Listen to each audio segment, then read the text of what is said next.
పత్రిజీ అమృతోత్సవాలకు స్వాగతం సుస్వాగతం. మిత్రులారా, మనం జూలై 10 నుండి జూలై 25 వరకు పిఎంసి ఛానల్ ద్వారా మనం పత్రిజీ అమృతోత్సవాలు జరుపుకుంటున్నాం.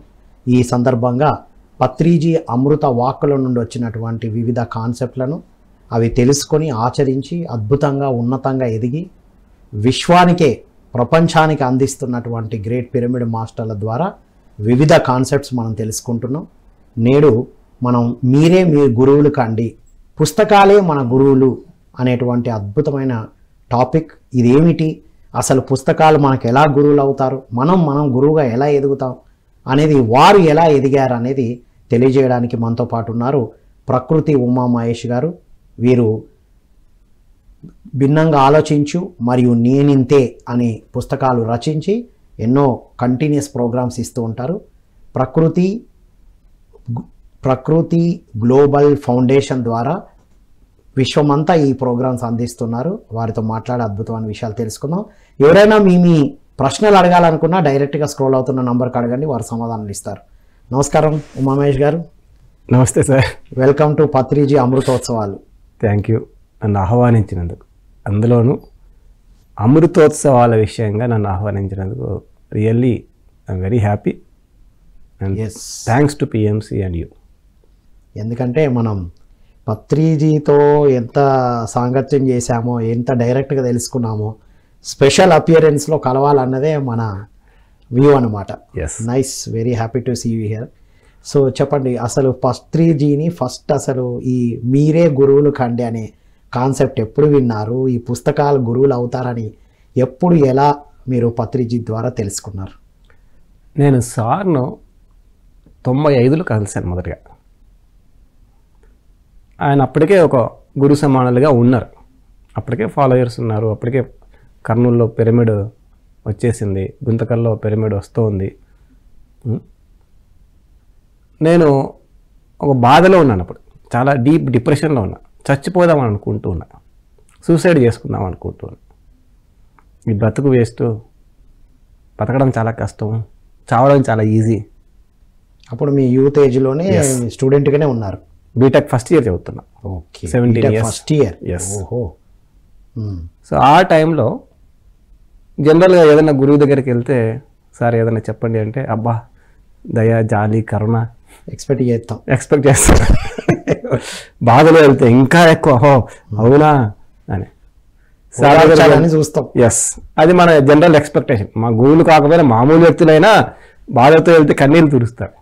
గురువులు అంటే ఇంకా కరుణామయులు దయామయులు అని విని మనం చదివి, ఈయన దగ్గరికి వెళ్తే మన సమస్యలన్నీ తీరిపోతాయి, మన కష్టాలని హాంపట్టని తీర్చేస్తాడు అని వెళ్ళి, సార్ నాకు ఇట్లా చచ్చిపోవాలని బాధగా ఉంది అంటే, చచ్చిపోవాలన్నాడు. చచ్చిపోయానికి ఫుల్ రివర్స్. సావు, నువ్వు బ్రతుకు భారం, నువ్వు ఈ భూమికి భారం, చావడానికి చచ్చిపో, ఎట్లా చావాలి చచ్చిపోవాలి నీకు అన్నాడు. అంటే మీరేదో మాస్టర్, మీరేదో గొప్ప యోగి జ్ఞాని అని వచ్చాను, ఇదేంటి మీరు గురువు అనుకొని వచ్చాను అంటే, నేను గురువుని కాదు. ఫస్ట్ చెప్పేశారు స్టేట్మెంట్లోని, నీకు గురువుని కాదు, నేను ఎవరికి గురువుని కాదు. గురువు అనే పదమే లేదు పిరమిడ్ సొసైటీలో. గురువు అనేది లేదు, గురువు అనే పదం నిషేధము. నిషేధం. ఓకే, అని నిషేధించారు. ఎస్, నువ్వు గురువు కావాలి. దానికి మార్గం చెప్తా, పోయి ధ్యానం చేసుకో ఆల్రెడీ చెప్పేశాను. అప్పుడే కదా సారు శ్వాసే నీ గురువు అని చెప్పేసి. నేను నీ గురువు నేను ఎక్కడ చెప్పలే, మీ శ్వాసే మీ గురువు అంటే మనమే మన గురువు. మన శ్వాస అంటే మనమే కదా, వేరే కాదు. మనం వేరు, మన శ్వాస వేరు కాదు. అంతే, మనమే మన గురువు అని చెప్పారు కాబట్టి మనం గురువుగా భావించి పదాలు వాడుతున్నాం. ఎస్, వారు ఎప్పుడు యూజ్ చేయాలి, ఆయన ఎప్పుడు వాడలే. నేను నీ గురువుని, నీ కష్టాలు తీరుస్తాను, నీ మొత్తం చూసుకుంటాను, నీ బాధలు నేను సొల్యూషన్ చెప్తాను. ఎవరి బాధలకు ఏ రోజు ఆయన సొల్యూషన్ చెప్పలే. ఎవరి బాధలకు ఆయన వచ్చి ఇట్లా కళ్ళకి నీళ్ళు తుడిచలే. ఎవరైనా పోతే మంచిది అంటాడు, ఉంటే మంచిది అంటాడు. దేనికి ఎప్పుడు ఆయన వచ్చి ఓదార్పు యాత్రలు ఆయన చేయలేదు. ఆయన ఎప్పుడు ధ్యాన యాత్రలే చేశాడు.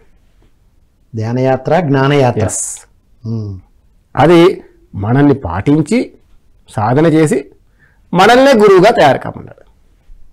మొదటి రోజు నుంచి చివరి రోజు వరకు ఆయన ఒకటే సిద్ధాంతంలో ఉన్నాడు, ఆయన ఎప్పుడు మారలే. సో అది విన్న తర్వాత మీకు ఏం జరిగిన తర్వాత? ఏం చేస్తాం, వేరే దిక్కులే, పోయి ధ్యానం చేసుకోపో అన్నాడు. సరే, అది కూడా ఎందుకు సార్, ఏదో ఒకటి చెప్పొచ్చు కదా అంటే, నేను చెబితే నువ్వు పాటించగలిగే స్థితిలో ఉన్నావా, నీకంత సీన్ ఉందా? ఓహో. నేను చెబితే నువ్వు పాటించగలిగి ఉండాలి, పాటించలేనప్పుడు నువ్వు చెప్పడం ఎందుకు? అవునా కదా. ఒక మహాగురువు చెప్పాలంటే సిద్ధప్ప మహాశిష్యుడు, బ్రహ్మంగారు మహాగురువు, అలా ఉంటే బాగానే ఉంటుంది, చెప్పడానికి ఏదైనా ఒక మాట చెప్తే ఆచరిస్తాడు. మనకు అది లేదు, మనం ఇంకా ఏడుస్తున్నాం. ఓహో. మన జీవితాన్నే మనం చూసుకోలేని పరిస్థితిలో ఉన్నాం, ఆయన చెప్పింది మనం ఏం చేస్తాం? సో ఆ లెవెల్లో ఒక గురువు చెప్పాలంటే శిష్యుడు ఆ లెవెల్లో ఉండాలి, తగినంత ఉండాలి, సమవిద్య ఉండాలి దేనికైనా సరే. ఊరికే నా గురువు గురువు గురువు అంటుంటాం మనం అందరం. నేను ఒక్కసారి నన్ను కూడా అప్పుడప్పుడు వచ్చి జనాలు గురువు అంటుంటారు, సార్ మేము మా గురువు అంటారు. అయితే నాకు నీ ఆస్తిలో సగం ఆస్తి రాసి అని చెప్తా. అది అప్పుడు అర్థం లేదు సార్, ఎలా రాసిస్తావు? పోనీ సగం జీతం నువ్వు 6 రోజులు అక్కడ 6 రోజులు ఇక్కడ నాతో ఉండు. లేదు సార్, నాకు భార్య పిల్లలు ఉన్నారు. అయితే గురువు అనే పదం ఎందుకు వాడతావు? ఈ బరువైన పదం ఎందుకు? ఊరికే ఉత్తుత్తి మాటలే. మన నిజంగా పత్రిసారి మన గురువు అనుకుంటే మొత్తం జీవితాన్ని అంకితం చేశాము సిద్ధప్పలాగా. లేదే, మన జీతం కావాలి, మనకు సంసారం కావాలి, మనకు పిల్లలు కావాలి, మనకు ఆస్తులు కావాలి, మనకు కార్లు కావాలి, మన బంగ్లాలు కావాలి, ఏది వదులుకోకూడదు. కానీ సార్ని మాత్రం గురువు అనాలి. ఎందుకు ఉత్తుత్తి గురువు మాటలు? సో నాకు అప్పట్లోనే సార్ చెప్పేశాడు ప్రత్యక్షంగానే. ఆ తర్వాత ఎన్నోసార్లు స్టేజ్ మీద మనం చెప్పడం కూడా చూసాం. సరే ఇంకా ఏం చేయాలో చెప్పండి సార్. ధ్యానం చేస్తాను, ఎలాగ పుస్తకాలు చదువు. ఓహో, ఈ రెండే చెప్పారు ఆయన. ఓకే అనేగా ఏడ్చుకుంటూ రోజు వెళ్ళి పిరమిడ్లో కూర్చునేవాడు. ఏడుపు తప్ప ధ్యానం లేదు. ఏడ్చి ఏడ్చి ఏడ్చి ఎలా పొద్దున పోయి పిరమిడ్లో కూర్చుంటే షర్ట్ అంతా నానిపోవాలి రాత్రి వరకు. ఆయనకు మాత్రం జాలి లేదు, దయ లేదు.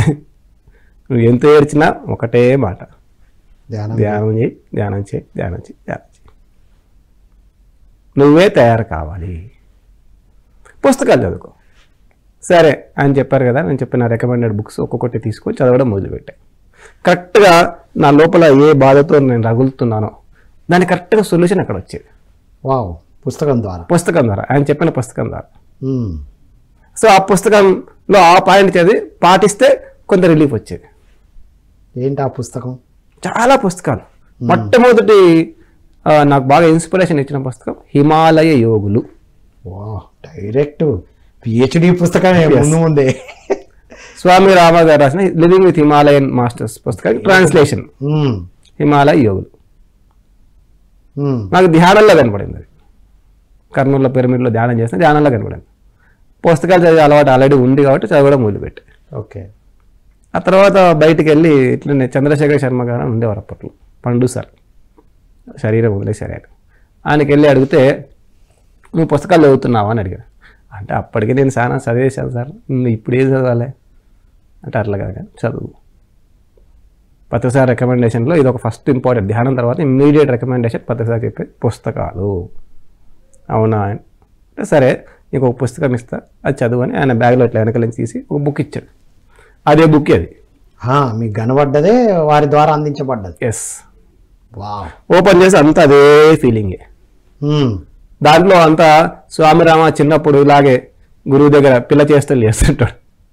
అలా గురువు ట్రైనింగ్ ఇస్తుంటాడు, అక్కడికి పోయి ఇక్కడ పోయి అని చెప్పి ఏదో రకంగా ఆయన అహంకారాన్ని అంతే దెబ్బ కొడుతూ ఉంటాడు. ఆయన చాలా గొప్పవాడు అనుకుంటూ స్వామిరామ చిన్నప్పుడు ఏమీ తెలియక ఏవో చేస్తున్న సందర్భంలో ఆయనను బాగా ట్రైనింగ్ చేస్తూ ఉంటారు, మార్పు వచ్చేటట్టు చేస్తూ ఉంటారు ఇండైరెక్ట్గా. అదే పరిస్థితి నాకు అన్నీ తెలుసు అనుకుంటూ ఏమీ తెలియకపోయినా ఏదో స్కూల్ ఫస్టో కాలేజీ ఫస్టో వచ్చాను, లేకుంటే ర్యాంకులు వచ్చాయి, నాకు ఇంజనీరింగ్ సీట్ వచ్చింది, నేను రకరకాల అహంకారాలతో నేను అప్పటికే ఏదో తెలుసుకున్నానని అహంకారాలతో నేను ఉన్నాను. ఓహో నేను అహంకారాన్ని వదిలిపెడితే కానీ నా బాధలు తగ్గవు. First realisation. పుస్తకం ఎట్లా గురువు అయిందో అల్టిమేట్ పాయింట్. సో స్వామి రామ పుస్తకం ద్వారా మనకున్న తెలిసి తెలియని అహంకారాలన్నీ మెల్లమెల్లగా వదలడానికి ప్రయత్నం చేస్తూ వచ్చాను.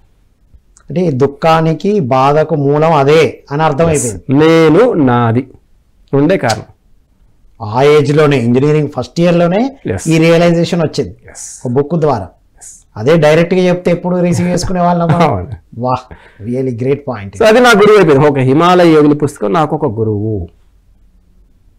ఆ తర్వాత సార్ ఎన్నో పుస్తకాలు ఓషో పుస్తకాలు ఎన్నో చెప్పారు. ఒక్కొక్కటి ఓషో పుస్తకం. ఉదాహరణకి జన్ ద ఫస్ట్ ప్రిన్సిపల్ అనే ఫస్ట్ టాప్ రికమెండెడ్ బుక్స్లో అది ఒకటి ఉంటుంది. 10 రికమెండెడ్ బుక్స్లో Zen the first principle Osho గారు. మనము ఏం చేత కావట్లేదు, నాతో కాదు, నేనేం కాని వాడిని, నేనెప్పుడు సాధిస్తా, నేనేం చేయగలుగుతా, నేను మామూలు మనిషిని కదా, వాళ్ళైతే పొద్దుళ్ళు ఎక్కడి నుంచో దిగుబడిన దేవుళ్ళు అని అనుకుంటూ ఉంటావు. దాంట్లో ఎస్, నువ్వు ఈరోజు ఏదైనా పర్వాలేదు, ఈరోజే నువ్వు బుద్ధుడివి, ఎలా ఉన్నావో అలా బుద్ధుడివే, అంతే. Your Buddha right now, you don't know that, అంతే. వాళ్ళు తెలుసుకున్న బుద్ధులు, నువ్వు తెలుసుకోని బుద్ధుడు, అంతే. పులికి తన పులి అని తెలియదు, కానీ అది పులే.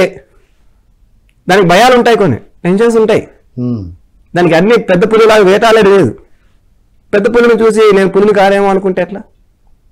అలాగే మహాగురువులు మనము ఒకటే. వాళ్ళు తెలుసుకున్న గురువులు, మనకు తెలుసుకోని గురువులము. వాళ్ళు తెలుసుకున్న బుద్ధులు, మనం తెలుసుకోని బుద్ధులము. మనం కూడా మళ్ళగా ఎదిగిన తర్వాత yes, I'm also a Buddha. ఇప్పుడు నుండి కాదు, పుట్టినప్పటి నుండే, ఈ భూమి మీద పుట్టినప్పటి నుండే ప్రతి ఒక్కరము దేవుళ్ళగానే పుట్టాం. ప్రతిసారి అంట కదా, everybody is God, all are gods. కానీ మనం గాడ్గా జీవించట్లేదు. గాడే పులిగా పుట్టింది, పిల్ల పులి, కానీ పులిగా ఇంకా జీవించడం లేదు. ఎదగాలి కొంచెం, ఎదిగిన తర్వాత ఎస్, అది పులిగా జీవించడం మొదలుపెడుతుంది. తనను తాను పులి అని అంగీకరించే వరకు ఎస్. ఇవన్నీ ఇప్పుడు పత్రిజీ పుస్తకం ఇచ్చి సాధన చేసి, సో నువ్వు బుద్ధుడివే, నువ్వు ఈ స్థాయిలో ఉన్నావు అని చెప్పేశారు. ఎస్. ఒక కాలర్ వెయిట్ చేస్తున్నారు, కాల్ తీసుకుందాం. ఎస్. హలో అండి, నమస్కారం. నమస్కారం అండి. హలో, చెప్పండి సార్. నమస్కారం అండి. నమస్కారం సార్. మీ వెనకాల బ్యాక్గ్రౌండ్ డిస్టర్బెన్స్ వస్తుందండి, కొద్దిగా ముందుకు డిస్టర్బెన్స్ లేని దగ్గరికి రండి. మీ పేరు చెప్పండి, ఎక్కడి నుంచి? సార్ విజయశంకర్ అండి. విజయశంకర్ గారు ఎక్కడి నుంచి? ఏలూరు సార్. ఏలూరు. అడగండి మీ ప్రశ్న ఏంటో. ఉమామహేష్ గారు ఉన్నారు. మన పుస్తకాలే గురువు అన్నారు, అది ఎందుకు సార్? పుస్తకాలే గురువు అన్నారు, ఎందుకు, ఎలా అంటున్నారా? ఇవాళ టాపిక్ అదే. ఎస్ అని చెప్తున్నారు, విందాం. మన పుస్తకాలే మన గురువులు అని ఎందుకన్నామంటే, ఉదాహరణకు వివేకానందుడు ఉన్నారు. మనం ఆయన చూసి ఎంతో ఇన్స్పైర్ అయ్యాం. ఇప్పుడు వెళ్ళి ఆయన కలవలేము, భౌతికంగా లేరు, కానీ ఆయన రాసిన పుస్తకాలు ఉన్నాయి కదా.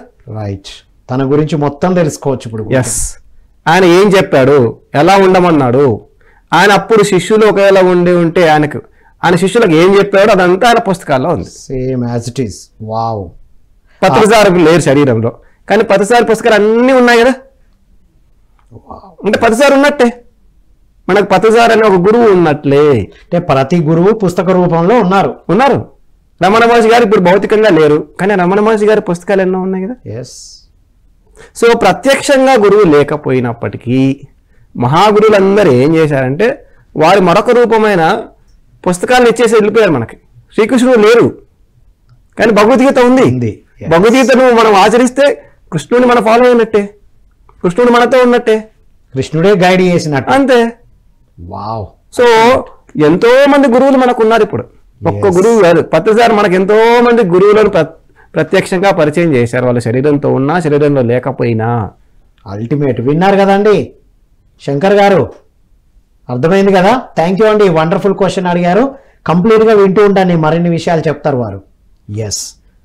సో వివేకానందుడు, రమణ మహర్షి నాకు లేడే, నాకు చెప్పట్లేదే, నాకు గైడ్ చేయట్లేదే, ప్రతిసారి నన్ను గైడ్ చేయట్లేదు అనుకున్నా, కానీ గైడ్ చేశారు కదా పుస్తకాలు, ఆల్రెడీ చేశారు. లోపలికి వెళ్ళి శక్తిని పెంచుకొని అర్థం చేసుకునే శక్తిని ఇచ్చారు. పుస్తకం చదివితే ఏది ఎందువల్ల ఈ సమస్య వచ్చిందో మూల కారణం అర్థమైంది. అయిపోయింది. సో పుస్తక రూపంలో నాకు గురువుని అందించారు ఆయన. నేను గురువుని కాదు అంటూనే నాకు ఎంతో మంది గురువులను ఇచ్చారు. వా, చరిత్ర గుర్తించని గురువులను కూడా ఇచ్చారు. ఓషో గారిని చరిత్ర గుర్తించలేకపోయి ఉండొచ్చు, కానీ ఆయన మనకు పరిచయం చేశారు. ఆయన 600 పుస్తకాలు చదివాను ఓషో గారి. అదే పని పూనాకి వెళ్ళి పుస్తకాలు కొనుక్కొచ్చుకునేవాడిని. అప్పట్లోనే 600 పుస్తకాలు చదివి. ఆ ఏరియాలోనే ఉన్నారు కదా, ప్రచారంలో ఉన్నారు అక్కడ. అది ఆ తర్వాత అచ్చా, ఓహో, 10 ఏళ్ల తర్వాత మీరు 95లోనే వెళ్ళిపోయి పుస్తకాలు తెచ్చుకునేవాడిని. నేను 2005లో తర్వాతనే ఓషో ఆశ్రమం.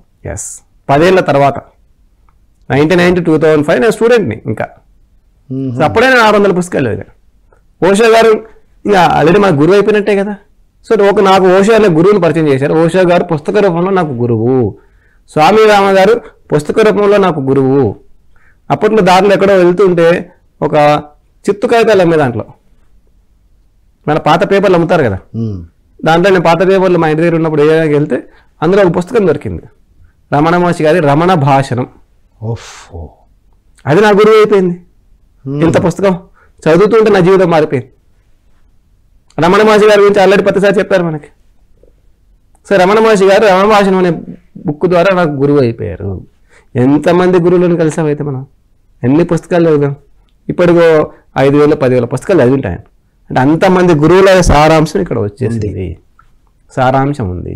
అంటే అంతమంది గురువుల సాంగత్యం చేసి మనం కూడా గురువులే అని అర్థమైపోయింది. గురువు అంటే ఏంటి? గురువు అంటే ఏంటి? గురువు అంటే జ్ఞానము. అది ఫిజికల్ రూపం కాదు, వ్యక్తి కాదు, అది జ్ఞానము. జ్ఞానమే గురువు.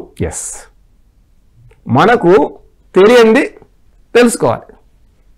వండర్ఫుల్. ఉమామహేష్ గారు ఒక కాలర్ వెయిట్ చేస్తున్నారు, మళ్ళీ ఒక కాల్ తీసుకుందాం. హలో అండి, నమస్కారం. నమస్కారం అండి. నమస్కారం అండి మేడం. ఎక్కడి నుంచి మేడం? మీ పేరేంటి?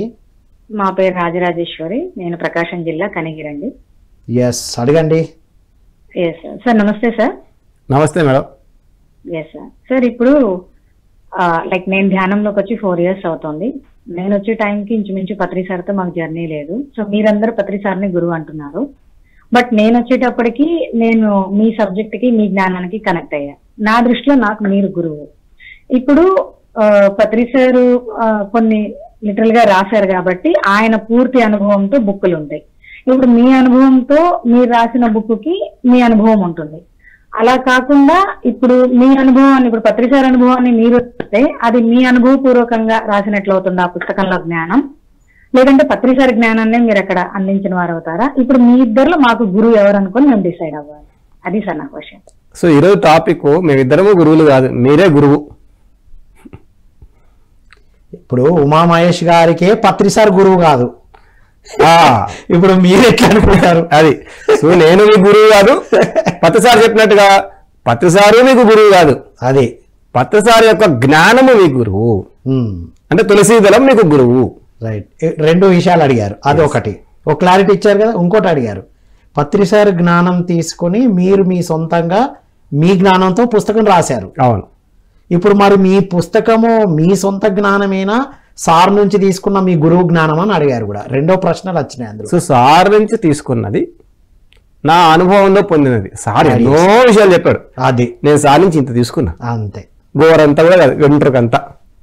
ఆ వెంట్రుకంతా ద్వారా నేను పొందిన అనుభవాలని నా సొంత భాషలో రాశాను. ఇది సార్ చెప్పనిది ఏం కాదు. తులసి దళము ఇంకోటో తీసుకుంటే బెన్నంగాలంచులో ఉన్నదంతా ఉంటుంది. అక్కడ లేనిది నేనేం కొత్తగా చెప్పలా. మీరు ఇన్స్పైర్ అయ్యి ఆచరించింది అందులో పెట్టారు, అందులో నా భాషలో పెట్టాను. ఆచరిస్తే ఎలా ఉంటుందో ఒక రిజల్ట్ ఓరియంటెడ్ పెట్టారు. సో ఇప్పుడు బకెట్ నీళ్లు తీసుకున్న సముద్రంలో నుంచి అది వేరు ఇది వేరు కాదు. బకెట్లో ఒక బకెట్ నీళ్ళు తీసుకున్నాం, సముద్రం అది ఇది అది ఇది ఉప్పుగానే ఉంటుంది, అది ఉప్పుగానే ఉంటుంది, ఏం మారదు. రైట్. ఇది అది దాన్ని ఇస్తుంది, అది ఇది దాన్ని ఇస్తుంది, 2 ఒకటే, వేరు వేరు కాదు. మనం వేరు వేరుగా చూస్తే వేరు వేరు. ఇది బకెట్ లో నీళ్లు, అది సముద్రంలో నీళ్లు అని వేరుగా చూస్తే వేరే. లేదు మనం టేస్ట్ చేసి చూస్తే ఒరిజినల్ గా ప్రతిసారి చెప్పింది పాటించిన ఆరు భిన్నంగా ఆలోచించు, ఆరు నేను ఇంతే, ఆరు సమాధానం. నేను 3 పుస్తకాలు రాశాను. భిన్నంగా ఆలోచించు, నేను ఇంతే, సమాధానం. ఈ 3 పుస్తకాల్లో నుంచి మీరు ఏదైనా అర్థం చేసుకొని పాటించిన రెండు ఒకటే కదా, రెండు ఒకటే, సారాంశం ఒకటే. ఒక కాలర్తో మాట్లాడి మనం కొనసాగిద్దాం. Yes. హలో అండి, నమస్కారం. నమస్కారం. నమస్కారం అండి. ఎక్కడి నుంచి అండి మీరు? నేను మెట్పల్లి నుంచి మాట్లాడుతున్నాను. మెట్పల్లి నుండి. మీ పేరు సార్? నా పేరు లక్ష్మీనారాయణ. లక్ష్మీనారాయణ గారు, అడగండి అడగండి మీ సందేహం. లక్ష్మీనారాయణ ధ్యానము అనేది మనిషి, నేను మానసికంగా చాలా బాధపడుతున్నానమ్మా. ధ్యానం, గురువుగారు ధ్యానం చేసే విధానం ఎట్లా చెప్పగలుగుతారా? ఓకే, ఇవాళ ఫస్ట్ టైం మీరు చూస్తున్నారా పిఎంసి? అవును సార్. రైట్. మీ ఏజ్ ఎంత అండి? ఆ? మీ వయస్సు? నా వయసు 55. ఓకే, స్పష్టంగా చెప్పండి, దేంతో బాధపడుతున్నారో చెప్తారు, సమాధానం చెప్తారు. నాకు ఇంటి సమస్యలు, మానసికంగా ఏం పని చేయాలన్నా చూస్తలేదు. ఏం చేయాలా, ఏ భగవంతుని ప్రార్థించాలా, మానసికంగా కుంగిపోతున్నాను. రైట్ అండి, విందాం, సమాధానం విందాం. సో నేను ఇందాక చెప్పాను, మొదట నేను కూడా అలాగే వచ్చా, కుంగిపోయే పరిస్థితిలో వచ్చా. బతుకు లేదు నాకు, జీవితంలో నేను నవ్వగలుగుతానని అసలు ఎప్పుడూ అనుకోలే. అస్సలు ఏమాత్రం ఆశ లేదు జీవితం మీద. అయిపోయింది జీవితం, చావడం చాలా సులభం, ఈ బతికి చచ్చిపోవడం ఎందుకు రోజు అని ఎన్నోసార్లు కర్నూలులో జగన్నాథ్ గట్టెక్కి దూకేద్దామని ట్రై చేసి, కానీ అదే ఏడుపుతోనే, అంతే బాధ ఉన్నప్పటికీ రోజు కొన్ని గంటలు అలాగే ధ్యానంలో కూర్చొని ఒక 3-4 నెలలకి నాకు డిఫరెన్స్ వచ్చింది. మన మనసు పనిచేయదు, దుఃఖం భరించలేనంత వస్తూ ఉంటుంది, ఏం చేయాలో చేత కాదు. ఎందుకంటే లక్షల ఆలోచనలు ఇక్కడ, కన్ఫ్యూజను, జీవితంలో రకరకాల పరిస్థితులు అన్నీ మనల్ని కుంగదీసేస్తూ ఉంటాయి. అయినప్పటికీ మనం రోజు కొన్ని గంటల సేపు ధ్యానానికి కేటాయిస్తే మెల్లగా శక్తి వస్తుంది. ఒకటే రోజులో మార్పు రాదు, 2 రోజుల్లో మార్పు రాదు, ఒక 10 రోజుల్లో, నెల రోజుల్లో, 6 నెలల్లో, వారి పరిస్థితిని బట్టి ఖచ్చితంగా మార్పు వస్తుంది. కానీ రోజు టైం పెట్టాలి, కుదిరినా కుదరకపోయినా ధ్యానం చేయాలి. అంటే కూర్చోవడం ప్రాక్టీస్ చేయాలి. ఎస్, కళ్ళు మూసుకోవాలి, వేలలో వేలు ఉంచాలి, ఇలా కాళ్ళు క్రాస్ చేసుకోవాలి. మనకు ధ్యాన పద్ధతి తెలియదని నేను చెప్తున్నాను. కళ్ళు మూసుకొని మన శ్వాసని గమనించాలి, అన్ని ఆలోచనలు పక్కన పెట్టాలి. అన్ని ఆలోచనలు పక్కన పెట్టి శ్వాసని గమనిస్తూనే ప్రయత్నం చేస్తూ కుదరదు, కళ్ళు తెరచాలనిపిస్తుంది, అయినా చేయాలి. అలా రోజుల తడబడి చేయగా నాకు ఒక 3 నెలల నుంచి 6 నెలల్లో కంప్లీట్ డిఫరెన్స్ వచ్చేసింది. మైండ్ ఫ్రీ అయిపోయింది, టెన్షన్ తగ్గిపోయింది, బాధ తెలియకుండానే మాయమైపోయింది. ఆ తర్వాత అప్పుడు ఇంకా వేరే వాళ్ళు చెప్పేవాడిని వినపడడం మొదలెట్టే. మొదట మొత్తం ఏడుపు పోవడానికి కొంత టైం పట్టింది. ఆ ఏడుపు పోయింది. ఆ తర్వాత పుస్తకాలు వచ్చాయి, ఆ పుస్తకాలు నాకు దారిని చూపించాయి. సో అందుకే ప్రతి మనిషి ముందు శక్తిని పెంచుకోవాలి. మనం ఏం చేస్తామంటే అన్నీ చేస్తాం, కానీ శక్తిని పెంచుకునే టైం పెట్టాం. మన కోసం మనం పెట్టాం, పిల్లల కోసం, సంసారం కోసం, ఉద్యోగం కోసం, వ్యాపారం కోసం, అన్నిటికీ మనం సమయం కేటాయిస్తున్నాం. కష్టాలు ఉన్నాయి, బాధలు ఉన్నాయి, బాధ్యతలు ఉన్నాయని చెప్పేసి మనల్ని మనం మర్చిపోయాం. మనం అందరం ఏం చేస్తున్నామంటే తెలియకుండా కొవ్వొత్తిలాగా జీవిస్తున్నాం. మన ఇంట్లో వాళ్ళకో, పక్కింటి వాళ్ళకో, బంధువులకు వెలుగునివ్వాలి, బాధ్యతలు అనుకుంటూ మనం కరిగిపోయి చివరికి ఒక స్టేజ్లో ఒక ఏజ్ వచ్చేసరికి 40-50 వస్తుంది. ఆ ఏజ్లోకి వచ్చేసరికి ఏమీ మిగలని పరిస్థితి వచ్చేస్తుంది. వాళ్ళకంటూ వాళ్ళు ఉండరు, మొత్తం శక్తి అంతా పోయి ఉంటుంది, నిస్సారంగా తయారైపోయింటారు. సో ఇలాంటి పరిస్థితుల్లో ఒకటే మార్గము, ప్రతిరోజు జీవితంలో చివరి శ్వాస వరకు మనం రోజు 3 పూట్ల భోజనం చేసి భౌతిక శరీరానికి ఎలాగైతే శక్తిని ఇస్తున్నామో, అలాగే మన ఆత్మకు, మన మనస్సుకి మన రోజు ధ్యానం చేసి శక్తిని ఇవ్వాలి. అప్పుడు సూర్యుడిలాగా వెలుగుతాం, లేకపోతే కొవ్వొత్తిలాగా ఏదో ఒక రోజు కాలిపోతాం. ఎవరైతే ధ్యానం చేస్తూ రెగ్యులర్గా సూర్యుడిలాగా వెలుగుతూ ఉంటారో చివరి శ్వాసలో ఆనందంగా పెడతారు. సో వారు కంటిన్యూగా ధ్యానం చేయాలి Yes. మీరు చెప్పిన పద్ధతిలో. ఎస్. విన్నారు కదండి లక్ష్మీనారాయణ గారు, మీ దగ్గరలో ఉన్న పిరమిడ్ ధ్యాన కేంద్రాలకు వెళ్ళి కూర్చోండి, కావాలంటే కంటిన్యూస్గా కూర్చోండి. వారు చెప్పినట్టు ధ్యానమే దీనికి ఎలా అనేది అడిగారుగా, మీరు సాధన చేసి చూడండి. వారికి జరిగిందని ప్రాక్టికల్గా చెప్పారు, ఎంతోమంది చెప్తున్నారు. ఓకే అండి, మీరు ధ్యానం కొనసాగించండి. ఏం జరుగుతుందో మధ్య మధ్యలో మీరు ఫోన్ చేసి అడుగుతూ ఉండండి. వివిధ మాస్టర్స్ మిమ్మల్ని గైడ్ చేస్తూ ఉంటారు. థ్యాంక్ యూ అండి, thank you for calling. Yes. So first అసలు శక్తి పెంచుకున్న తర్వాతని పుస్తకాలు అర్థం చేసుకోవడం జరుగుతుంది అంటారా? అవును. అంతకుముందు కూడా చదువుతాం, మనం పదాలు కొద్ది కొద్దిగా అటు ఇటు అర్థం ఉంటాయి. కానీ మనసు అడ్డుపడుతుంది కదా. ఎస్. సో ఆ మనసు కొద్దిగా ఊడత రావాలి, కొద్దిగా ప్రశాంతత రావాలి.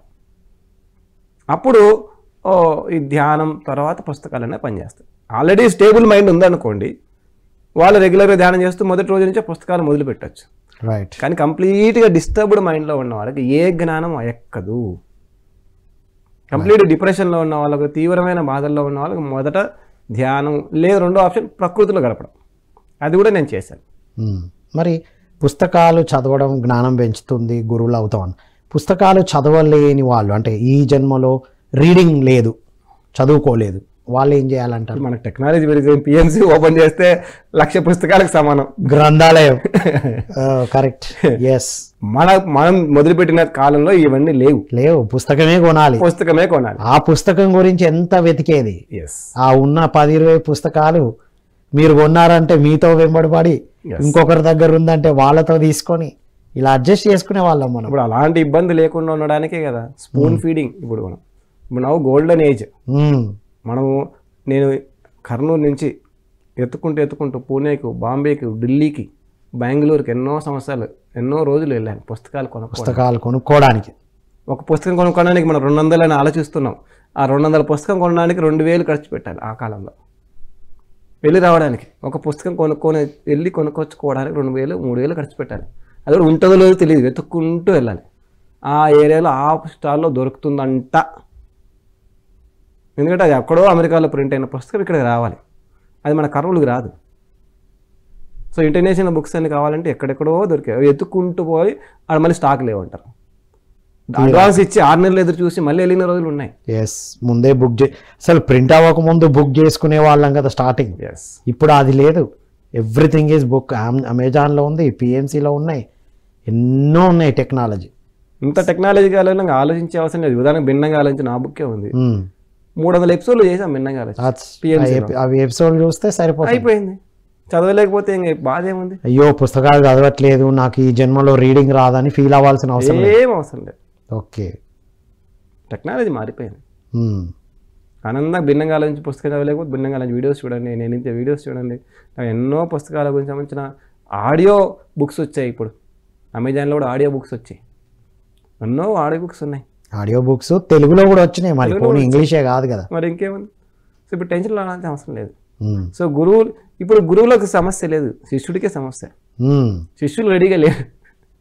గురువులు కోకొల్లలుగా రెడీగా ఉన్నారు, ఏదో ఒక రూపంలో. పరోక్ష గురువులు అందరూ పుస్తక రూపంలో ఉన్నారు. మరి రెడీగా ఉన్నారా? మరి ఇప్పుడు సరైన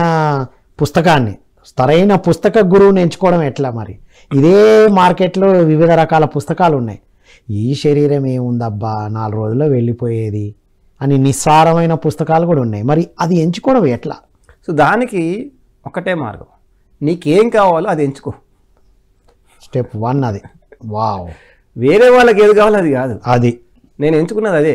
నాకు బాధ ఉంది, నాకు బాధను తగ్గించే పుస్తకాలు కావాలి. అప్పుడు ఎదుగుతుంటే ఓషో పుస్తకాలు దొరికాయి. అవన్నీ ఆనందం గురించే కదా. ఆనందంగా ఎట్లా ఉండాలి, జీవితాన్ని లైట్గా ఎట్లా జీవించాలి, ఏ గిల్ట్ ఫీలింగ్ లేకుండా, ఏ అపరాధ భావం లేకుండా ఎట్లా జీవించాలో చెప్పారు. ఇప్పుడు ఓషో గురువు టాపిక్ తీశారు కదా, వారి నుంచి ఇప్పుడు పుస్తకం చదివితే వారి నుంచి నేర్చుకునే మేజర్ లర్నింగ్స్ ఏంటి అంటారు? ఓషో గారి దగ్గర నేను వేసుకున్న మేజర్ లర్నింగ్ ఇందాక మీరు చెప్పినట్టు నన్నుగా స్వీకరించగలిగా. అది మెయిన్, వేరే వాళ్ళ దృష్టి నుంచి కాదు. మొదటగా నేను ఎవరో నన్ను మంచోడంటే నేను మంచోడిని, ఎవరో నన్ను గొప్పోడంటే నేను గొప్పవాడిని, ఎవరితో నేను పోటీలో గెలిస్తే నేను గొప్పవాడిని, నాకు ర్యాంక్ వస్తే నేను గొప్పవాడిని, నేను నిరూపించుకుంటే గొప్పవాడిని, లేకపోతే గిల్టీ కాన్షియస్, లేకుంటే ఇన్ఫీరియారిటీ కాంప్లెక్స్, లేకపోతే బాధ, లేకపోతే దుఃఖం. నేను అలా లేనే, నేను మీలాగా తెల్లగా లేనే, కృష్ణుడు నల్లని వాడే, నేను నల్లని వాడిని, రాముడు కొంచెం అటు ఇటుగా నల్లని వాడే, నీలిమేఘ నేనేం తక్కువ, తగ్గేదిలే. అప్పుడే ఆ కాన్ఫిడెన్స్ను తీసుకోగలిగాను. వండర్ఫుల్. ఇతరులు మనల్ని స్వీకరించారు ఈ ప్రపంచంలో. వారికంటూ వాళ్ళ కండిషన్స్ ఉంటాయి. మనల్ని మంచోడు అంటారు, చెడ్డోడు అంటారు, ఏదో అంటారు, అలా అంటారు, ఇలా అంటారు. ఎందుకంటే వాళ్ళ బుర్రలో ఏం తిరుగుతుందో మనకేం తెలుసు. ముందు మనము మనల్ని స్వీకరించగలుగుతున్నామా? ముందు మనతో మనం ఆనందంగా ఉంటున్నామా? ముందు మనల్ని మనం నమ్ముతున్నామా? ముందు మనల్ని మనం సరైన మార్గంలో పెట్టుకుంటున్నామా? వేరే వాళ్ళ ఎక్స్పెక్టేషన్స్ ప్రకారం నువ్వు సరైన మార్గంలో ఉంటున్నానా లేదు నాకు తెలియదు. నేను అనుకున్న సరైన మార్గంలో నేను వెళ్ళగలుగుతున్నానా? దానికోసం నేనేం చేయాలి? ఎస్. సో నన్ను నేను ఎలా స్వీకరించాలి? How to be happy with myself, how to love myself, how to be with myself. First నాతో నేను ఎలా ఉండాలి, ముందు అది స్టెప్ 1. నన్ను నేను ఎలా స్వీకరించాలి, నాతో నేను ఎలా ఆనందంగా ఉండాలి, నన్ను నేను ఎలా రెస్పెక్ట్ చేసుకోవాలి, నన్ను నేను ఎలా నమ్మాలి, ఇతరుల ఒపీనియన్స్ బారిన పడకుండా, ఇతరుల కామెంట్లు, జడ్జిమెంట్లు, డిస్టర్బెన్స్లు బారిన పడకుండా ఎలా నేను ఆనందంగా ఉండగలిగి ఉండాలి ఎప్పుడైనా ఎక్కడైనా. ఇవన్నీ ప్రతిసారి చెప్పిన ఓషో రికమెండెడ్ బుక్స్ ద్వారా, ఓషో ఇట్లా ఎంతోమంది మాస్టర్స్ చెప్పారు. సో మొదటగా నాకు 4 years only Osho Osho Osho Osho. Teenage అంటే మనం యూత్ టైంలో ఓషో చదవడం అనేది ఎంత ముఖ్యమో ఇప్పుడు మనం చదివితే నిజంగా అదే మనకు అందింది అనుకున్నాం, కానీ మీరు కూడా అదే ఏజ్లో చదివారు కదా. అంటే ఒక యూత్ ఏజ్లో కనుక ఓషో బుక్స్ ఇట్లా సరైన బుక్స్ చదివితే ఎలా ఉంటామో ఇప్పుడు మిమ్మల్ని చూస్తే అర్థమైంది. వండర్ఫుల్. ఒక కాలర్ వెయిట్ చేస్తున్నారు, వారితో మాట్లాడి మనం కొనసాగిద్దాం. హలో అండి, నమస్కారం. నమస్తే. నమస్కారం అండి, మీ పేరండి, ఎక్కడి నుంచి? Bindu from Wanaparthy. Bindu from Warangal district. Yes, Wanaparthy. Oh sorry. Yes అమ్మా, అడగండి. నమస్తే అమ్మా. సార్ నమస్తే అమ్మా. Yes sir, I want to ask you one question sir. మీరు కత్రి సార్ రికమెండ్ చేసిన బుక్స్ కొనడం కోసం మీ పాకెట్ మనీ ఖర్చు పెట్టుకొని ఢిల్లీ, బాంబే, బెంగళూరు అలా వెళ్ళానని చెప్పారు కదా. జస్ట్ ఆయన చెప్పిన ఒక బుక్ కోసం మీరు అంత దూరం వెళ్ళి బస్ స్టాండ్, రైల్వే స్టేషన్ లో పడుకొని బక్లీ క్యాలిక్యులర్లో స్నానం చేసి అంత దూరం మీకు అంత కాన్ఫిడెన్స్ ఏంటి? సార్ చెప్పిన ఆ బుక్ చదివేస్తే జీవితం మొత్తం బాగుపడిపోద్ది అన్న కాన్ఫిడెన్స్ ఏంటి? మీరు ఆ బుక్స్ చదివినందుకే ఈరోజు ఈ స్టేట్ లో ఉన్నారా? మాకు కూడా కొన్ని బుక్స్ రికమెండ్ చేయండి. ఎస్, సారు రికమెండ్ చేసిన పుస్తకాలు నా జీవితాన్ని మార్చడం మొదలుపెట్టాయి. మొదటగా చెప్పాను కదా, ఫస్ట్ హిమాలయ యోగులు అనే పుస్తకం సార్ రికమెండెడ్ బుక్స్లో ఒకటి. అది చదివితే నా లైఫ్ మారింది. ఓహో, సార్ ఇంకా పెద్ద లిస్టే ఇచ్చారు, ఇవన్నీ ఒక్కొక్కటి నేను చదవగలిగితే నా లైఫ్ ఇంకా ఎంత మారుతుందో అనేది నాకు ఒక వచ్చిన క్లారిటీ, కాన్ఫిడెన్స్తో మా నాన్నగారు ₹250 ఇచ్చేవారు ఆ కాలంలో. నాకు మంత్లీ పాకెట్ మనీ, దాంట్లోనే స్కూటర్ పెట్రోలు, నా టిఫిన్లు, ఇంకేదైనా ఉంటాయి. ఒక ₹100 ఏదో అష్టకష్టాలు వాడి ఇంకో ₹150 మిగిలించుకునేవాడిని. మిగిలించుకొని దాన్ని దాచుకొని ఒక 2-3 నెలలకు ఒక 500 అయిన తర్వాత హైదరాబాద్కి వచ్చేవాడిని. మొదట్లో ఆ అబిట్స్, కోటి నుంచి వరుసగా అప్పట్లో 2 రోజులు సాటర్డే సండే చాలా వేల పుస్తకాలు పెట్టేవాళ్ళు. అబిట్స్ తాజ్ హోటల్ దగ్గర నుంచి అటు కోటి బుక్ స్టాల్స్ ఉంటాయి, ఫ్రీ సెకండ్ హ్యాండ్ బుక్స్, అక్కడ మొత్తం వీకెండ్ ఫుట్పాత్ మీద కొన్ని వేల పుస్తకాలు పెట్టేవాళ్ళు. అక్కడైతే కాస్ట్ తక్కువ అంతే కదా, ₹500 వస్తే అప్పట్లో ఒక ₹50 పుస్తకం అనుకున్న ఒక 10 పుస్తకాలు వస్తాయి. అట్లా వచ్చి ఇన్ని పుస్తకాలు తీసుకెళ్ళేవాళ్ళు. ప్యాసింజర్ ట్రైన్ ఎక్కి, అమ్మాయి చెప్పినట్టు, ఎందుకంటే పెద్ద ట్రైన్, ఎక్స్ప్రెస్ ట్రైన్ ఎక్కితే మనకు డబ్బులు ఎక్కువ అవుతాయి. తిండికి తిప్పలు, మళ్ళీ టీలు, కాఫీలు, టీలు మనకు తాగి అలవాట్లేదు, అది వేరే అప్పట్లో. సో ఆ పుస్తకాల చదవడం ద్వారా వచ్చిన అనుభవము నన్ను ఎంతో మార్చింది. For example doctor Deepak Chopra గారి పుస్తకం ageless body, timeless mind, 7 spiritual laws of success. అనేది నన్ను చాలా మార్చిన పుస్తకం. చిన్న పుస్తకం అది, కానీ జీవితాన్ని మార్చేసింది. దాని మీద అప్పట్లో నేను 2003లో సార్ చెప్తే నేను ఒక 7 క్యాసెట్లు చేశాను తెలుగులో. జీవితంలో విజయానికి 7 ఆధ్యాత్మిక సిద్ధాంతాలు తిరుపతిలో ధ్యానయజ్ఞంలో రిలీజ్ చేయడం జరిగింది. 7 ఆడియో క్యాసెట్లు. అప్పట్లో ఆడియో క్యాసెట్స్ ఉండేవి, ఇంకా అప్పటికి వీడియోలు అంత టెక్నాలజీ లేదు. వీడియోలు మనం ఇంత చేసుకునేంత టెక్నాలజీ లేదు. థియేటర్కి వెళ్ళి ఆడియో థియేటర్ డబ్బింగ్ థియేటర్కి వెళ్ళి క్యాసెట్లు చేశాను. నేను ఎంత మార్చింటే అవి క్యాసెట్లు చేసింది ఒక 10 ఏళ్ళ తర్వాత. వండర్ఫుల్. మీ స్ఫూర్తి ఏంటో చెప్పారు. కొన్ని బుక్స్ రికమెండ్ చేయమని అడిగారు. So conversations with God books అని ఉంటాయి, Neale Donald Walsch. So volume 1, volume 2, volume 3 volumes ఉండేవి. అవి నేను చదివాను. మొదటి పుస్తకం నాకు సార్ ఇచ్చారు. రెండో పుస్తకం, మూడో పుస్తకం నేను ఎత్తుక్కుంటూ వెళ్ళి కొనుక్కొచ్చుకున్నాను. నాకు 99లో సార్ ఇచ్చారు ఆ పుస్తకం. ఇది బాగుంది చదువు అని. ఆ తర్వాత సేత్ గారి nature of personal reality book ఇచ్చారు అప్పట్లో సార్. అది మొత్తం మార్చేసి, ఓహో మన జీవితాన్ని మనం ఎలా సృష్టించుకోవచ్చు, భవిష్య పుస్తకాలన్నీ మనం ఎలా ఆనందంగా ఉండొచ్చు, ఎలా ఆత్మవిశ్వాసంతో ఉండొచ్చు అన్నది. కానీ nature of personal reality Seth గారు మనకు అందరికీ థాట్ పవర్ వచ్చి మనం మన జీవితాన్ని ఎలా సృష్టించుకోవచ్చు, మన ఆలోచనలు మన జీవితాన్ని ఎలా ప్రభావితం చేస్తున్నాయి, మన మాటలు ఎలా ప్రభావితం చేస్తున్నాయి, మన నమ్మకాలు ఎలా ప్రభావితం చేస్తున్నాయి. సో జేన్ రాబర్ట్ సేత్ ద్వారా రాసిన పుస్తకాలన్నీ సార్ ఒకటి పరిచయం చేశాడు. ఇంకో 10 పుస్తకాలు ఉంటాయి కదా, అవి తీసుకొని అవి వెళ్ళి కొనుక్కొచ్చుకోవాలి మార్కెట్లో. దీపక్ చోప్రా గారు ఒకటి పుస్తకం సార్ పరిచయం చేశాడు, ఆయన 30 పుస్తకాలు రాశాడు. లక్కీ థింగ్ ఏంటంటే ఇప్పుడు అవన్నీ తెలుగులో ఉన్నాయి. ఎస్, అప్పుడు అన్ని ఇంగ్లీషే. ఇంగ్లీష్ రాసిన వాళ్ళే ఇంగ్లీష్లోనే ఉండే.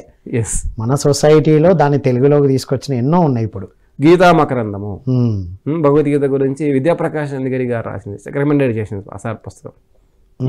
అది అనుకోకుండా మా ఇంట్లోనే ఉండింది. అది ఇంట్లో ఎప్పటి నుంచో ఉంది. దాన్ని ఒక మూలకు ఏదో దేవుడి రూమ్లో పెట్టారు. ధ్యానంలోకి వచ్చిన తర్వాత అది మనం చదవాల్సిన రికమెండెడ్ బుక్స్ అని తెలిసింది. చదివాను. చదువుతుంటే రాత్రంతా భగవద్గీత రాత్రి బౌలు డే అండ్ నైట్ చదివాను. ఏదో ఆకర్షిస్తుంది, అవునా అని చెప్పేసి పరిగెత్తుకుంటూ కాళహస్తికి వెళ్ళిపోయా. విద్యాప్రకాష్ నందిగిరి గారు అప్పటికే ఉన్నారు చివరి దశలో. అచ్చా, ఓకే. చైతన్య కలిశారు. వెళ్ళి కలిశాను. సుఖబ్రహ్మాశ్రమం అని కాళహస్తిలో ఉంటుంది ఆయన. వెళ్ళి కలిశారు, ఆయన ఆశీర్వాదం తీసుకున్నాను. ఆ తర్వాత కొద్ది రోజులకు ఆయన శరీరం వదిలేసారని న్యూస్ వచ్చింది. రీసెంట్ కూడా వెళ్ళాను అక్కడికి, అది గుర్తొచ్చి ఆయన కల. అది ఒక నన్ను లైఫ్ టర్నింగ్ చేసిన గీతా మకరందము భగవద్గీత నేను ఎంతో మార్చి. సనాతన సారథి సత్యసాయిబాబా గారిది అప్పట్లో మ్యాగజైన్ వచ్చేది, రెగ్యులర్ మ్యాగజైన్. అది ఒకసారి అనుకోకుండా ఎక్కడో దొరికింది, ఇలాగే రమణ భాషణ పుస్తకం దొరికినట్టు. అది ఒకసారి చదివితే రాముడు అంటే మనం ఏదో ఒక మనిషి, ఒక అవతార పురుషుడు, జస్ట్ గొప్పలే చూసుకుంటాం, బాణము రావణాసుడు వేసేసాడు. కానీ ఆయన క్వాలిటీస్ ఏమిటి, రామతత్వం అంటే ఏమిటి, వాళ్ళ విధానాలు ఏంటి అని అసలు ఆ సనాతన సారథి తెలిస్తే నాకు బయలు గమ్మాయి. ఆ తర్వాత అన్ని పాత మ్యాగజైన్స్ అన్నీ ఉంటాయి కదా, అవన్నీ ఇట్లా బైండింగ్ చేసి అమ్మేవాళ్ళు. అవన్నీ ఒక 100 మ్యాగజైన్ తెప్పించుకొని చదివాను. సో అందరు గురువుల యొక్క పుస్తక పఠనం పత్రిజీ నేర్పించిన గ్రేటెస్ట్ థింగ్ అది. చూపించాడు సార్, మనకు బాట వేసాడు, బాబు ఇలా పో. సార్ చేసిన టీచింగ్స్ కంటే సార్ ఇచ్చిన ఫార్ములాస్ మనకు ఎక్కువ. ఎగ్జాక్ట్లీ, ఫార్ములాలు ఇచ్చేసాడు. నువ్వు ఎలా ఎక్కడి నుంచైనా సరే ఏదైనా సరే జ్ఞానం తీసుకోవచ్చు, ఫార్ములాలు ఇచ్చాడు సార్. ఆయన చెప్తే ఒక పుస్తకం రాయొచ్చాము, అలా కూడా ఒక 10 పుస్తకాలు. కానీ కొన్ని లక్షల పుస్తకాల సారాంశాన్ని ఈ ప్రపంచంలో ఇప్పుడు ఆల్రెడీ ఉన్నవాళ్ళు కాదు, రాబోయే వాళ్ళ పుస్తకాలను కూడా మనం ఎలా తీసుకోవాలి, ఎలా చదవాలి, ఎవరు చదవాలి, ఒక టెక్నాలజీ మనకి ఇచ్చిపోయాడు సార్. వండర్ఫుల్, అల్టిమేట్ విషయాలు విన్నారు కదమ్మా. సార్ చాలా విషయాలు చెప్పారు, పుస్తకాలు కూడా రికమెండ్ చేశారు. పిఎస్ఎస్ఎంలో చాలా ఉన్నాయి, అన్నిట్లో దొరుకుతున్నాయి మనకు. సొసైటీలో అయితే తెలుగులో ఉన్నాయి. వండర్ఫుల్. సో అద్భుతమైన విషయాలు అందించారు. మొత్తం మీద పుస్తకాలే మనల్ని గురువులుగా తీర్చిదిద్దుతుంది. పరోక్ష గురువులు ఇంకా ఉన్నారు ఇప్పుడు. సో దాని ద్వారా మనం గురువు అవ్వచ్చు. మనం గురువు కావాలి అనేది ప్రశ్న. ఎలా అంటే పుస్తకాల ద్వారా అల్టిమేట్. సో చివరగా అమృతోత్సవాల సందర్భంగా మీ మెసేజ్. మనము అమృతోత్సవాల సందర్భంగా ఒక్కటే గుర్తుపెట్టుకోవాలి, సార్ ఎలా జీవించాడు, దేనికోసం జీవించాడు. సో సార్ మన లక్ష్యం, సార్ యొక్క లక్ష్యమే మన లక్ష్యం, వేరే లక్ష్యం మనకేమీ లేదు. సార్ లక్ష్యం ఏమిటి, మనం అందరం ఏమనుకుంటాం, ధ్యానము, శాకాహారము, ఇలా 2-3 పదాలు పట్టుకుంటాం. అది కాదు, అది బేసిక్. సార్ లక్ష్యం ప్రతి మనిషిని బుద్ధునిగా చేయడం. ఆ స్టెప్స్ మనకి ఇచ్చాడు. వావు శాకాహారిక, ధ్యానవిక. ధ్యానం ద్వారా, శాకాహారం ద్వారా ఏం కావాలి? చివరి లక్ష్యం ఏమిటి? అంతిమ లక్ష్యము బుద్ధత్వము. సార్ ఒక బుద్ధుడు. గత జన్మలో బుద్ధుడు డైరెక్ట్గా ప్రధాన శిష్యుడు ఆనందుడు సారు. మరి మనం ఏం కావాలి? మనం కూడా బుద్ధులం కావాలి. సార్ మన నుంచి కోరుకున్నది అదే. కేవలం ధ్యానం, ఏదో పుస్తకాలు చదివాం, ఏదో ర్యాలీలు చేసాం, ఇంకేదో చేసాం, ఇవన్నీ మంచిదే, ఇవన్నీ దారులు. కానీ లోపల అంతర్గతంగా మనం ఉంచుకోవాల్సిన లక్ష్యం బుద్ధత్వం. సో సారు లక్ష్యమైన బుద్ధత్వాన్ని మనం లక్ష్యంగా తీసుకొని మనము కూడా సారులాగా బుద్ధులుగా తయారవ్వాలి అన్నది నాకు నా మీద వచ్చిన ఆలోచన. అది మీకు కూడా కరెక్ట్ అనిపిస్తే హ్యాపీగా తీసుకోండి. Wonderful. Thank you so much Umamahesh గారు. Thank you sir. సో ఇది మిత్రులారా, విన్నాం కదా, పుస్తకాలే మన గురువులు, ఎలా మనం ఎలా గురువులుగా ఎదుగుతాం. చివరిగా వారి మెసేజ్ అద్భుతంగా ఇచ్చారు. నిజం, పత్రిజీ బుద్ధుడుగా, మైత్రేయ బుద్ధుడుగానే ఎలా జీవించవచ్చో చూపించారు. దానికి స్టెప్స్ ఇచ్చారు. ఆ స్టెప్స్ పట్టుకొని నేను ఎంత బుద్ధునయ్యాను, మనం బుద్ధులం అయ్యాము అన్నప్పుడు ఇంకా మనం అందరికీ బుద్ధులుగా తయారు చేయడానికే ముందుకు వెళ్తూ ఉంటాం. ఇది అమృతోత్సవాల సందర్భంగా అలా మనం జీవించడం కోసం వారిని మరింత స్ఫూర్తిని తీసుకొని మరిన్ని గుర్తు చేసుకోవడం కోసమే ఈ అమృతోత్సవాలు జరుపుతున్నాం మిత్రులారా. సో ఇది ఈనాటి కార్యక్రమం. మరో కార్యక్రమంలో మళ్ళీ కలుద్దాం. అంతవరకు సెలవు. Thank you all. కాల్ చేసిన ప్రతి ఒక్కరికి థ్యాంక్ యూ సో మచ్.